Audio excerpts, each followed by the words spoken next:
Be me, 34-year-old corporate strategy consultant at a prestigious firm in Seattle, engaged to Vincent for 8 months now, together for 3 years total. Everything in my life has been carefully constructed through deliberate choices and unwavering principles. Graduated top of my class in economics, built my career through sheer competence in a male-dominated field. Vincent is a software architect, makes good money, respects my career, supports my ambitions.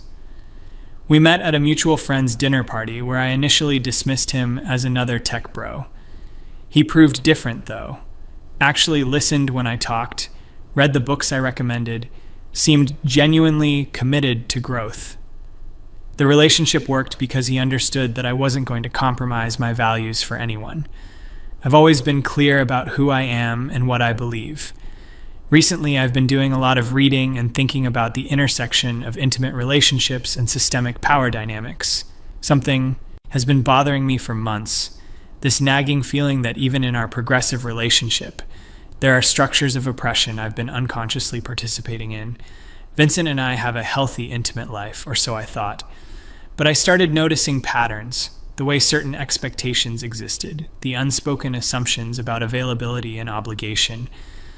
Even in the most egalitarian relationship, I realized there are frameworks of patriarchal conditioning. Last Tuesday evening, I decided it was time to have a serious conversation about this. We're sitting in our apartment, the one we've been sharing for the past year, with its carefully curated modern furniture and the artwork we picked out together. Vincent is on the couch, reading a technical manual for some new framework his team is implementing. I'm reviewing a presentation for a client meeting, but my mind keeps drifting to the conversation I need to initiate. Vincent, we need to talk about something important, I say, closing my laptop with purpose. He looks up immediately, setting his book aside, giving me his full attention like he always does. Of course, what's on your mind? He asks, and I can see he's genuinely open and ready to listen. This is one of the things I've always appreciated about him, his willingness to engage in difficult conversations. I've been thinking a lot about the structure of our relationship, and specifically about the intimate aspects of it. I begin. I watch his face carefully. He looks curious, but not defensive, just attentive. I've come to realize that even in relationships like ours, where we're both committed to equality, there are still embedded patriarchal expectations around physical intimacy. Vincent nods slowly. Okay, I'm listening. What specifically are you concerned about? The entire framework of expected sexual availability within romantic relationships is rooted in patriarchal ownership concepts, I explain, feeling the clarity of my analysis. Even when both partners want to be equal, there's this underlying assumption that being in a relationship means consenting to an ongoing, intimate arrangement. I see, Vincent says, his expression thoughtful. Are you saying you feel pressured in our relationship? It's not about feeling pressured by you specifically, I clarify. It's about recognizing that the entire structure is problematic. The idea that romantic commitment includes an implicit ongoing consent to physical intimacy is fundamentally a patriarchal construction. Vincent shifts on the couch, his body language still open, but I can see he's processing this carefully. What would a non-patriarchal approach look like to you? He asks. This is why I chose him. He asks questions instead of getting defensive. I think we need to deconstruct the assumption entirely, I say, warming to the topic now. Intimacy should be completely divorced from relationship status. It should be an independent choice every single time without any expectations whatsoever. Isn't that already how consent works, though? Vincent asks. Every time should be a mutual choice. In theory, yes, but in practice there are expectations, I counter. If we go weeks without intimacy, there's a tension, an unspoken question about why, an assumption that something is wrong. That expectation itself is the problem. It's a patriarchal residue. Vincent is quiet for a long moment, really thinking about this. So, what are you proposing specifically for us? He finally asks. I think we should eliminate the expectation entirely, I say, feeling confident in my analysis. We should approach our relationship as a partnership of equals that doesn't include any assumptions about physical intimacy. if it happens, it should be completely spontaneous and free from any framework of expectation or obligation. I can see Vincent processing this. His face is hard to read. And you think this would make our relationship more equal? He asks. I think it would make our relationship actually equal, I respond. Right now, even with all our progressive values, we're still operating within a patriarchal template. I need you to understand this isn't about you personally. It's about dismantling oppressive structures even in our most intimate spaces. Vincent nods slowly. I appreciate you sharing this with me. This is clearly something you've thought about deeply. Can I have some time to process this? He asks. Of course, I say, feeling good about how the conversation went. I know it's a big shift in thinking. Over the next few days, Vincent is quieter than usual, clearly thinking through what we discussed. I give him space, understanding that unlearning patriarchal conditioning takes time. I'm actually proud of myself for having the courage to address this. At work, I'm leading a major project to restructure our client engagement model. My team is mostly men, which has never intimidated me. I've always known I was smarter and more strategic than most of them. There's David, who's been with the firm for a decade and clearly resents that I was brought in above him. There's young Trevor, who tries too hard to impress everyone. And there's Ramon, who's actually competent but lacks the strategic vision to lead. I'm in a meeting presenting my restructuring proposal to the senior partners. David keeps trying to poke holes in my analysis, asking questions designed to make me look unprepared. The revenue projections seem optimistic, he says. What's your confidence interval on these numbers? I don't miss a beat. The projections are based on a conservative estimate of a 15% conversion rate improvement. Our pilot program showed 23%, so if anything, I'm being pessimistic. I see him shrink back slightly. He has nothing. The senior partners approve my proposal with minimal changes. After the meeting, my colleague Jennifer catches up with me in the hallway. That was impressive in there. She says, David looked like he wanted to disappear. He should have done his homework, I reply. I don't have patience for people who try to undermine work they haven't bothered to understand. Jennifer laughs. You never do. That's why you're going to make partner before any of them. She's right. I'm on track for early partnership, youngest woman to achieve it at this firm. Everything I've built has been through competence and refusing to play by diminished expectations. That evening, Vincent asks if we can talk again. We sit down in the same spots on the couch, like we're recreating the scene from earlier in the week. I've been thinking a lot about what you said, Vincent begins, about patriarchal structures in relationships and the expectations around intimacy. And, I prompt, curious where he's landed on this, I think you're right that expectations can be problematic, he says carefully, and I've been reflecting on my own conditioning and assumptions. I feel a surge of satisfaction he's actually engaged with this seriously. I'm glad you've been really thinking about it, I say. I have been, Vincent continues, and I've realized that you've helped me see something important about how I've been approaching our relationship. I've been operating under a lot of assumptions that I didn't examine. This is exactly what I hoped for, genuine growth and examination. The thing is, Vincent says, and his tone shifts slightly, becomes more measured, I've realized that those assumptions extended beyond just intimacy. I've been assuming a lot of things about what marriage would mean, about partnership, about building a life together. I'm nodding, encouraging him to continue, though something in his tone is making me slightly uneasy. I thought I understood what we were building together, but I'm realizing now that we have fundamentally different views on what a romantic partnership is. Wait, where is this going? What do you mean? I ask. We've always aligned on the big things. I thought so too, Vincent says. But intimacy isn't a small thing to me. It's one of the primary things that distinguishes a romantic partnership from a friendship. That's exactly the patriarchal conditioning I'm talking about, I interject. The idea that romance and physical intimacy are necessarily linked is a constructed association. Maybe it is constructed, Vincent acknowledges, but it's also what I want in a romantic relationship.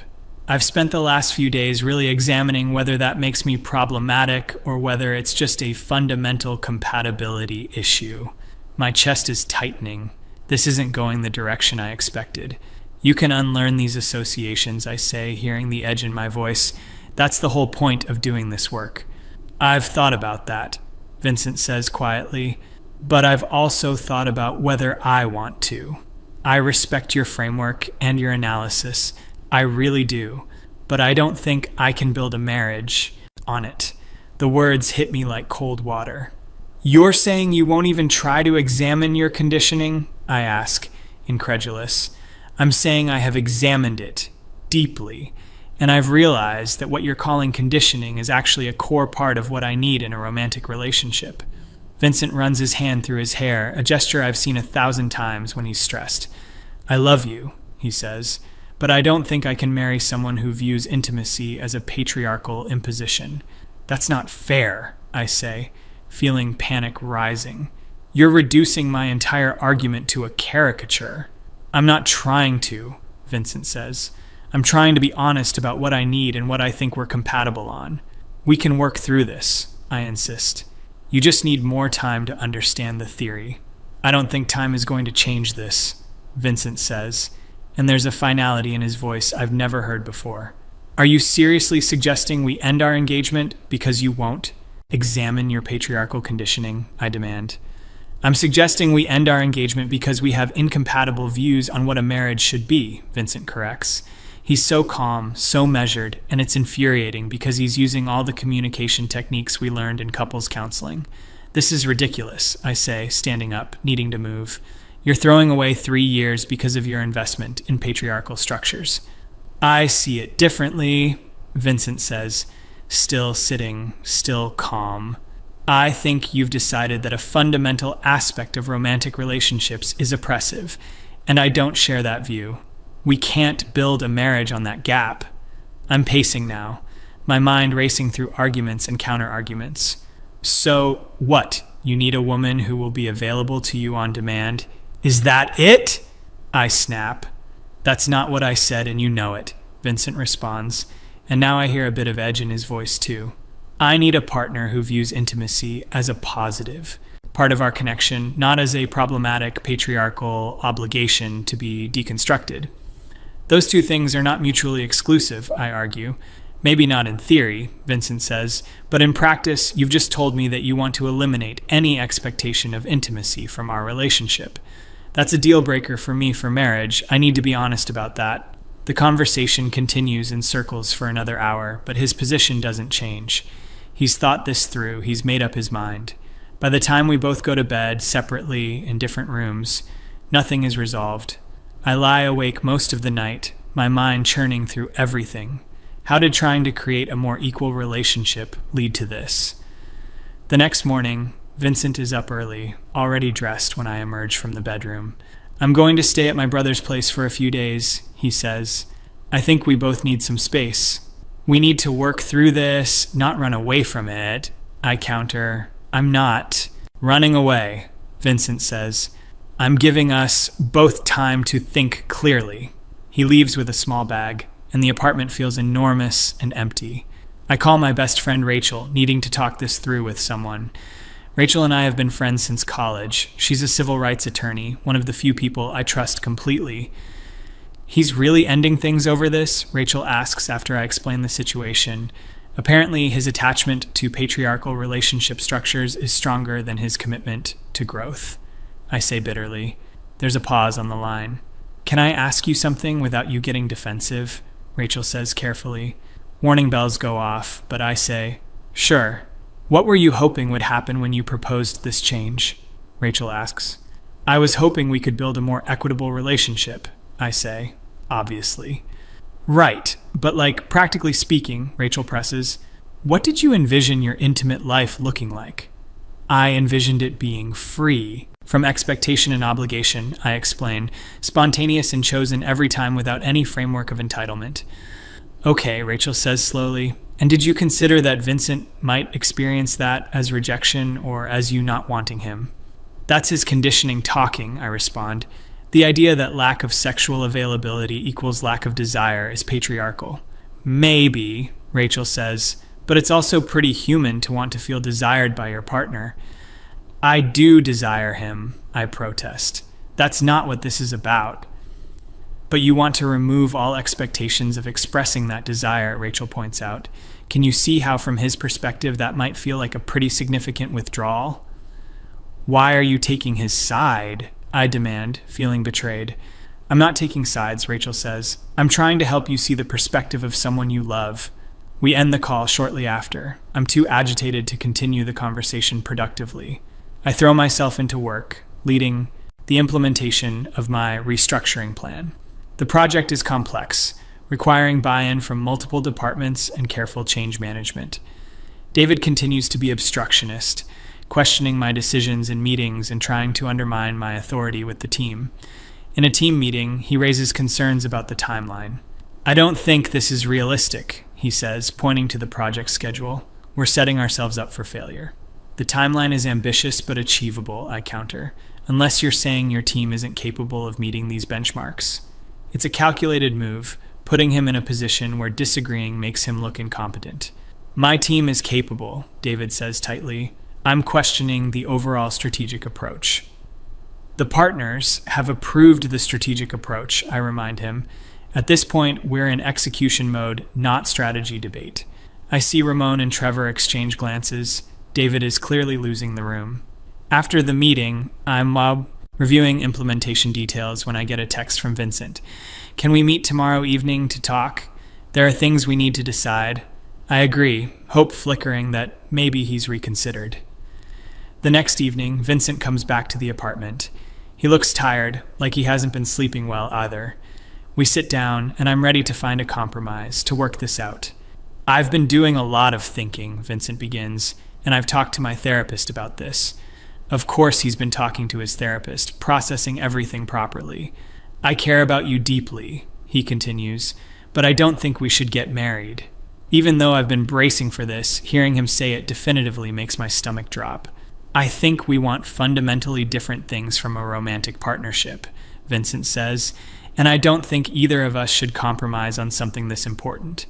So that's it? I ask. You're just giving up? I'm being honest about our incompatibility. Vincent says, I think that's more respectful than dragging this out. I've already contacted the venue and most of our vendors. We'll lose the deposits, but I'll cover those costs. He's already started canceling the wedding. He's been planning this. You've already made all these decisions without even trying to work through this with me, I say, anger rising. We did try to work through it, Vincent says. We had multiple conversations, and we're at an impasse. An impasse you created by refusing to examine your conditioning, I shoot back. You can frame it that way if you need to, Vincent says, but from my perspective, you declared that a fundamental aspect of our relationship was patriarchal oppression and needed to be eliminated. I'm allowed to not want to build a marriage on that foundation.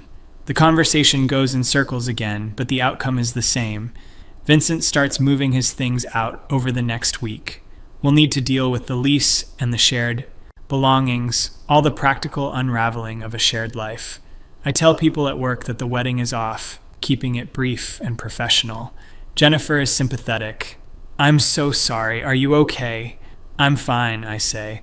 It's better to figure out incompatibilities before marriage than after. I mostly believe this, or I'm trying to. What bothers me most is the feeling that I was right about the analysis, but somehow ended up losing everything. How did having the moral and intellectual high ground result in this outcome? I pour myself into the restructuring project, working 12-hour days. The implementation is going well overall. My timelines are being met. The early results are positive. But David continues to be a problem, and I'm starting to notice that he's coordinating with Ramon and Trevor. They're having meetings I'm not included in, making decisions about implementation details without consulting me. In a status update with the partners, David presents some modifications to my plan. We've identified some inefficiencies in the original approach, he says, and we've developed some optimizations. I'm blindsided. This is my project, and he's presenting modifications without my approval. These changes weren't reviewed with me, I say sharply. I'm the project lead. You've been difficult to reach, David says smoothly, and we needed to move quickly on these issues. It's a lie. I've been responsive to every message, but he's framing it like I've been absent. One of the partners, Gerald, looks between us. These optimizations look sound, and if they improve efficiency, I don't see the issue. The issue is process and leadership structure, I say, trying to keep my voice level. We can't have team members making strategic modifications without coordination. The modifications are tactical, not strategic, David counters, and they're within the scope of my team's implementation responsibilities. He's technically right. The changes are within his domain, but this is clearly a coordinated move to undermine my authority. After the meeting, I confront David directly. What you're doing is transparent, I tell him. You're trying to take credit for my project. I'm trying to make sure the project succeeds, David says, which requires flexibility and team collaboration. Collaboration would involve keeping the project lead informed, I snap. I've kept you informed, David says. You're CC'd on all the relevant emails. He's covering his bases procedurally while still undermining me, and he's good at it. I realized that while I was dealing with my personal life falling apart, David was building a coalition.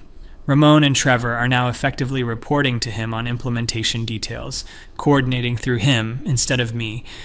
I try to reassert control, calling a meeting with the three of them to realign on roles and responsibilities. There seems to be some confusion about decision-making authority, I begin. I don't think there's confusion, David says. I think there's been an evolution in how we're collaborating as the project has moved from planning to execution. An evolution that happened without any discussion with the project lead, I counter. We've been having daily stand-ups, Ramon offers. You're welcome to join them. We sent you the calendar invites. I check my calendar. He's right. There are invites, but they're scheduled for 7 a.m. before I typically start my day. It's technically inclusive while being practically exclusive. The issue isn't access to meetings, I say. The issue is strategic modifications being made without appropriate review. I'm happy to review any decisions you think need your input, David says with exaggerated courtesy. Just send me a list of what needs your approval and we'll route everything through you. It's a trap. If I list specific things, I'm micromanaging. If I don't, they'll continue making decisions without me. These men have played this game before. They know exactly what they're doing. I try escalating to Gerald, requesting a meeting to discuss project governance. I'm concerned that the implementation team has started operating independently of the strategic framework, I tell him. David gave me the impression that you've been somewhat disconnected from the day-to-day, Gerald says. That's not accurate, I respond. I've been fully engaged, but there are coordination issues. Look, Gerald says, leaning back in his chair, the project is performing well, the metrics are good, the client is happy. If there are personality conflicts on the team, I need you to manage those. That's part of leadership. He's putting this on me, framing it as a personality issue rather than a structural problem. This isn't about personality, I insist. This is about maintaining strategic coherence. Then maintain it, Gerald says. You're the project lead, but my authority has been eroded, and everyone knows it. David and his coalition have positioned themselves as the executors while framing me as the theorist who's lost touch with practical implementation. In meetings with the client, David increasingly takes the lead on presenting updates. He's smooth and confident, presenting our progress while subtly positioning himself as the driving force. I try to reestablish my presence, but I'm aware of how it looks, like I'm competing for credit rather than leading. The project succeeds, the restructuring is implemented effectively, the client is pleased. But in the post-project review, David gets most of the credit. David really drove the execution phase, Gerald says in the partner meeting, showed great leadership stepping up when needed. I'm acknowledged for the strategic framework, but it's clear that David has won the political battle. He's positioned for advancement while I've been tactically outmaneuvered. I'm sitting in my apartment alone, the apartment that used to be ours, that Vincent has fully moved out of now, trying to understand how everything fell apart simultaneously. My relationship ended because I tried to create a more equitable structure. My project was co-opted by men who used procedural tactics to undermine my authority. In both cases, I was intellectually and morally right, but I still lost. Rachel comes over with wine, concerned about how I'm doing. I've been better, I admit, which is more vulnerability than I usually show. I'm worried about you, Rachel says. You seem like you're in a dark place. I'm fine, I insist. I'm just processing some professional and personal setbacks. The thing with Vincent really hurt you, Rachel observes. I can see it. He chose patriarchal conditioning over growth, I say. That's his limitation, not mine. Do you really believe that? Rachel asks gently. What else am I supposed to believe? I snap. That I should have just accepted his framework of relationship expectations? I think you could believe that two people can have different needs and neither is wrong, Rachel suggests. But his needs were rooted in problematic structures, I argue. Maybe, Rachel says, or maybe intimacy just means different things to different people, and that's okay. You sound like you're saying I should have compromised my principles, I say coldly. I'm saying that principles are important, but so are relationships, Rachel responds, and sometimes the application of a principle can be more complicated than the principle itself. I don't want to hear this. I don't want to examine the possibility that I was wrong. Because if I was wrong about Vincent, what does that mean about everything else? After Rachel leaves, I'm alone with my thoughts again. I keep replaying the conversation where I first raised the issue with Vincent. I was so certain of my analysis, so confident that I was identifying a real problem. And maybe I was identifying something real, but maybe my solution was wrong. Or maybe Vincent just wasn't evolved enough to understand. That's possible too. I don't know anymore, and the uncertainty is worse than anything. At work, I'm assigned to a new project. Smaller scope, less visibility. It's clear that my trajectory has been affected by what happened with the restructuring. David is leading the next major initiative, the position that should have been mine. I watch him in meetings, seeing the strategies I would have used, the arguments I would have made. He's competent enough, but not more competent than me. He just played the political game better, built alliances, made himself indispensable to the right people. I was so focused on being right that I didn't see the coalition building against me. Just like I was so focused on being right with Vincent that I didn't see him pulling away. One evening, I'm working late in the office. Most people have gone home. Trevor is still there, working on something at his desk. On impulse, I walk over to him. Can I ask you something? I say. He looks up, surprised. Sure. The restructuring project, I begin. When did you start coordinating with David instead of me? Trevor looks uncomfortable. I don't know if I'd characterize it like that. I'm not trying to put you on the spot, I say. I'm genuinely trying to understand what happened. He's quiet for a moment, then says, David started pulling me into meetings about a month into implementation. He positioned it as helping you with the workload, making sure execution details didn't bottleneck with you. And you didn't think to check with me about that? I ask. Honestly? Trevor says, you seemed pretty distracted and David seemed to have a clear handle on things. It seemed like a reasonable distribution of work. Distracted, he saw me as distracted during the period when my engagement was falling apart. I was trying so hard to keep it together, to not let my personal life affect my work, but it showed anyway. The early morning meetings, I say, those were deliberate, weren't they? Trevor shifts uncomfortably. David said you preferred to work later in the day, that you were more responsive to evening communications. It's technically true, I do work late, but it was still a deliberate exclusion tactic. And the modifications that David presented to the partners, I continue, those were developed in those early meetings. Yeah, Trevor admits. David had some good ideas about streamlining the workflow. I'm sure he did, I say. Thanks for being honest with me. I walk back to my office, understanding exactly how I was outplayed. David identified a moment of vulnerability, positioned himself as helpful rather than competitive, and built a shadow structure that gradually replaced my authority. It was strategic and effective, and I didn't see it coming because I was too caught up in my personal crisis. The realization that follows is worse. I created my own personal crisis. I initiated the conversation with Vincent that led to our breakup. I was the one who decided that our intimate life was a problem that needed to be deconstructed. Vincent was happy, we were happy, and I decided it wasn't good enough because it didn't align with my theoretical framework. I sit in my office, staring at my computer screen, feeling something crack inside. What if I was wrong? What if my analysis was academically interesting but practically destructive? What if I destroyed my own relationship in service to a principle that mattered more to me than the actual human being I loved? The thought is unbearable, but once it's there, I can't unthink it. I text Vincent, "Can we talk?" He responds the next day, "I'm not sure that's a good idea." I push, "Please, I need to talk to you." He agrees to meet for coffee, neutral territory. When I see him, he looks good, healthy, like the separation has been good for him. That hurts more than I expected. "Thanks for meeting me," I say as we sit down. "Of course," Vincent says. "How are you?" "Doing." "I've been thinking a lot about our last conversations," I begin, "about what I said about intimacy and expectations." Vincent waits, not offering anything.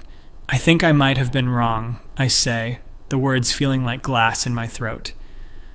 "About what specifically?" Vincent asks carefully.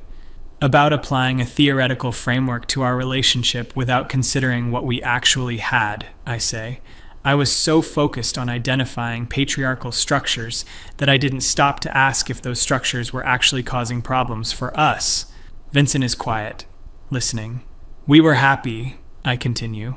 "I was happy, and I decided that wasn't enough because it didn't conform to my analysis of how things should be." "I appreciate you saying that," Vincent says finally. "That takes a lot of self-awareness."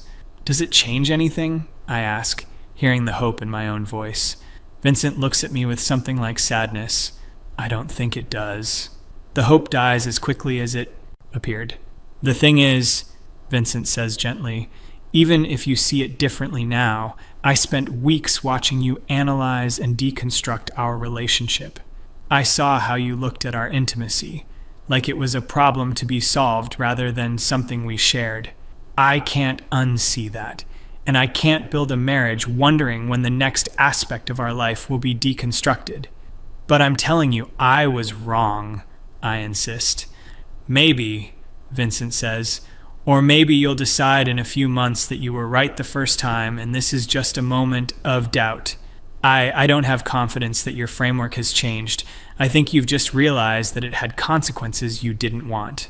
He's right, and I know he's right, but I don't want him to be right.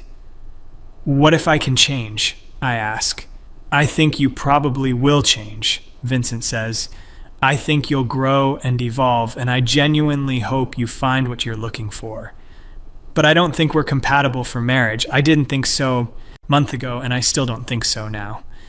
We talk for a while longer, but it's really just the denouement of something that's already over. When we part ways, it's with a finality that feels different from before. Before there was anger and accusation, now there's just sad acceptance. I walk back to my car and sit in it for a long time before I can drive.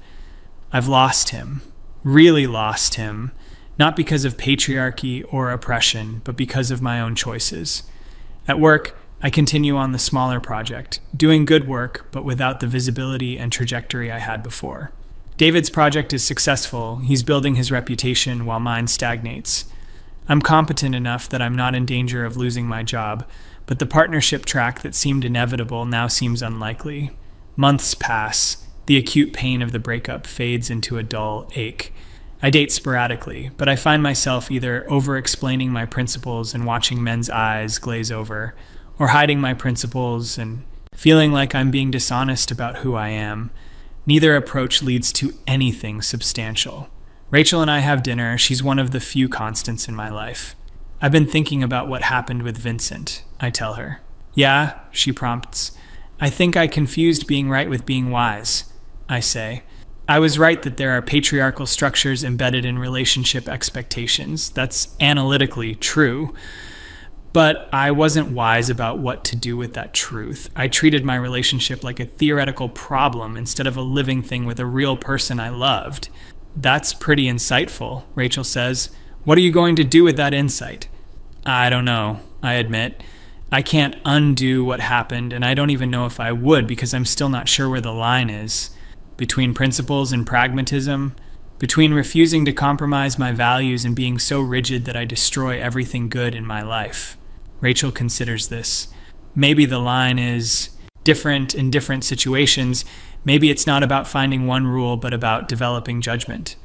"I'm not good at that kind of ambiguity," I say. "I know," Rachel says with affection, "but maybe that's the growth opportunity." I think about this conversation a lot in the following weeks, about the difference between being right and being wise, about the way I approached Vincent with my analysis, so certain that I was identifying a problem, never stopping to ask if he experienced it as a problem, or if I was creating a problem by insisting one existed. At work, I noticed similar patterns in how I approach strategy. I'm good at identifying inefficiencies and structural issues, but I'm less good at building coalitions and bringing people along. I see problems and I want to fix them immediately, forcefully, without much patience for resistance. David succeeds not because he's smarter, but because he's better at making people feel included in solutions. He builds buy-in where I build resentment, even when my solutions are objectively better. It's a bitter pill to swallow, understanding that being right isn't enough, that in both love and work, how you navigate being right matters as much as being right. I'm sitting alone in my apartment on what would have been my wedding day. I didn't think I would remember the date, but of course I do.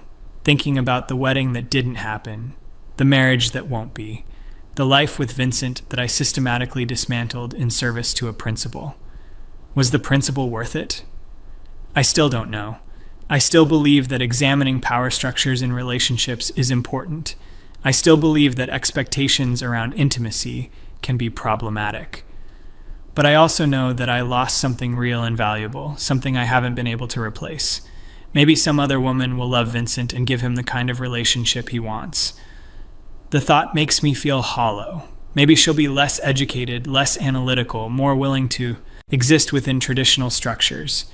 Or maybe she'll just be wiser than me, able to hold principles without wielding them like weapons. I don't cry.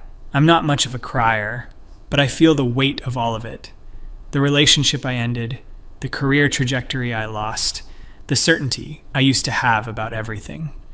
I used to know exactly who I was and what I stood for. Now I'm less certain about everything except that certainty itself might have been the problem. My phone buzzes. It's a message from work. David's project has been selected for a major industry award. The firm is putting together a celebration. Everyone is invited. I'll go because not going would be noticed, would be seen as bitter. I'll congratulate David because that's what professionals do. And I'll watch him succeed where I should have succeeded, understanding exactly how and why it happened. Understanding that I was outmaneuvered not through any grand injustice, but through simple tactical superiority. He played the game better than me while I was too busy being right to notice I was losing. Just like Vincent made the tactical decision to leave before I could deconstruct our entire relationship into nothing. I thought my moral clarity gave me an advantage, but it turned out to be a vulnerability. People who are certain they're right don't watch for threats, don't build defenses, don't compromise. They just push forward, assuming their rightness will be its own justification, until they're alone, passed over, wondering how everyone else failed to see what was so obvious. I'm lying in bed that night, unable to sleep, replaying everything. The look on Vincent's face when I first explained my theory about intimacy. He was trying so hard to understand, to engage with my ideas, and I mistook his engagement for agreement, his love for pliability. I thought I was educating him, helping him grow, when really I was dismantling the foundation of our relationship. And he let me do it, listened patiently, considered it seriously, then made the rational decision to leave before I could finish deconstructing us into nothing. It was smart, actually, smarter than I gave him credit for. I was so focused on the intellectual content of our discussions that I missed the metagame he was playing. He was evaluating compatibility while I was trying to win an argument. Same thing happened with David and the project. I was focused on being right about the strategy, while he was playing a different game entirely, building relationships, creating dependencies, positioning himself as indispensable. When I finally noticed, it was too late. The coalition was built. My authority was undermined. And the most bitter part is that I can see it all so clearly now, in retrospect. I can analyze exactly how I was outmaneuvered, can identify each tactical error I made, but that clarity doesn't change anything, doesn't undo any of it. It just means I get to fully understand my own defeat, which might be worse than losing while still thinking you were right. I wonder sometimes if Vincent thinks about me, if he ever doubts his decision, or if he's moved on completely, happy that he escaped before I could reduce our entire relationship to a theoretical exercise. I wonder if David knows how deliberately he undermined me, or if he just followed his instincts for political maneuvering.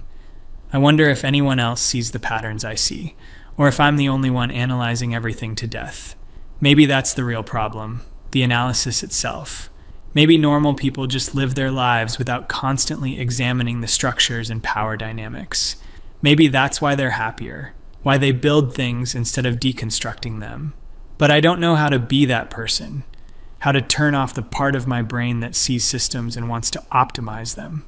Even now, even after everything, I'm analyzing my own failure, looking for the lesson, the framework, the principle I can extract from this experience.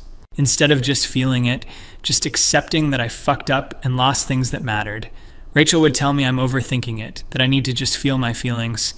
Vincent would probably agree, would say something gentle about how not everything needs to be solved or understood, but they're both talking about a version of me that doesn't exist.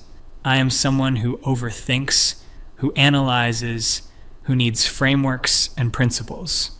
The question is whether I can be that person without destroying everything around me, whether I can hold my convictions without wielding them as weapons, whether I can be right without needing everyone else to acknowledge it. I don't have answers to these questions. I just have the wreckage of what I've lost and the clarity of understanding exactly how I lost it, which has to count for something, even if I'm not sure what, even if it doesn't bring back Vincent or restore my career trajectory.